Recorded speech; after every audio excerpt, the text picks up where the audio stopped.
چرته هم داسې نشته چې نبي علیه الصلاة والسلام مبارک چېرته په سرتوره باندې مونځ کړی دی. داسې د نبي علیه الصلاة والسلام په ټول سیرت کې نشته، داسې چېرته په یو حدیث کې نشته چې نبي علیه الصلاة والسلام په سرتوره مونځ کړی دی.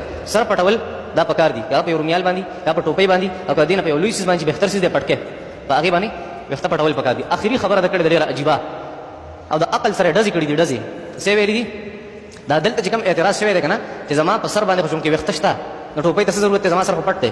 دا داسې کار شوی د نن نه یو 10 کاله مخکې یو کرنل راغلی او فوجي و، هغه وایي زما په سر ویښته شته، مولي صاحب ورته ټوپۍ په سر کړه، وایي زما په سر ویښته شته، بس چې کوم ځای کې ویښته بس هغه کافي دی د پردې لپاره. مولي صاحب ورته بیا د پرتوګ مو وباسه. څه وباسه؟ دا پرتوګ دې مو وباسه. پوهېږئ په دې خبرو مقصد څه د مولي صاحب؟ هغه څه وایي زما په سر ویښته دي، بس ویښته د هغې د پټولو لپاره کافي دي. مولي صاحب ورته وایي دا پرتوګ دې م لرکه بیا دا دې څه لا اغوستی دی؟ هغه پوه شو، بیا راغی معافي وغوښته، وایي زه کرنل یم، داسې په دغې وي زه کرنل یم. هغه ورته جنرال ضیاء الحق ته پېژندو، ما هغه هم نه دی معاف کړی، ما هغه هم نه دی معاف کړی جنرال ضیاء الحق. ای به کرنل به یې ځان له وایي.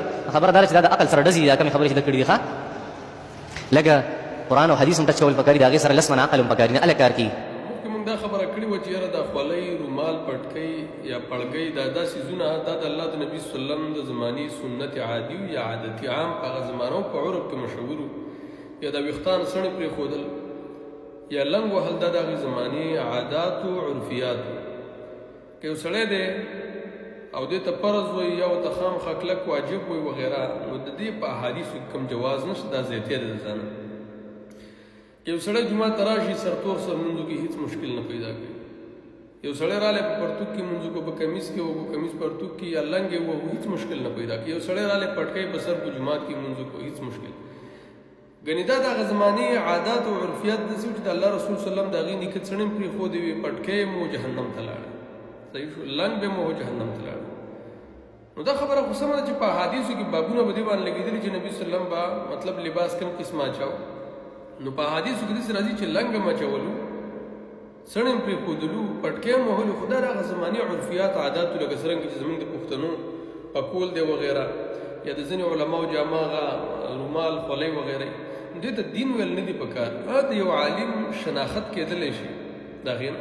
ټیک د یو لباس د یو جامه ده د هر چا دپاره الله سبحانه وتعالی خوښه کړې چې څنګه ستا سره خوند کوي هغه باید واچولی شي، خو دومره لازمول نه دي پکار. لکه بعضو جوماتونو کې که تاسو لاړ شئ په هغه کې یاره دا خبره به کوي چې چا خولۍ نه وي سره کړي 20 روپۍ 30 روپۍ جرمانې پکې ځینې لګوي. ځینې خاص کر د برویلیانو جوماتونو ته چې تاسو لاړ شئ که په منځ کې د ټوپۍ نه وي سره کړي راوړي او خولۍ درته په سر باندې کېږي. نو خولۍ یا ټوپۍ یا پټکۍ وغیره دا عام سنت عادي عادتي یا په دې معنی سره لنګ وغیره دا ټول په همدغه کې راځي. نو دومره دا مسله سختول نه دي پکار چې یو سړي ټوپۍ نه ده په سر کړې ته ورته دا ویل خولۍ نه ده په سر کړې چېرې ستا مونځ نه کېږي یا د مونځ نه دی شوی جومات ته مه راځه. نو دې خبرو نه لږ ځان ساتل پکار دي او لږ په دې باب مطالعه کول پکار دي.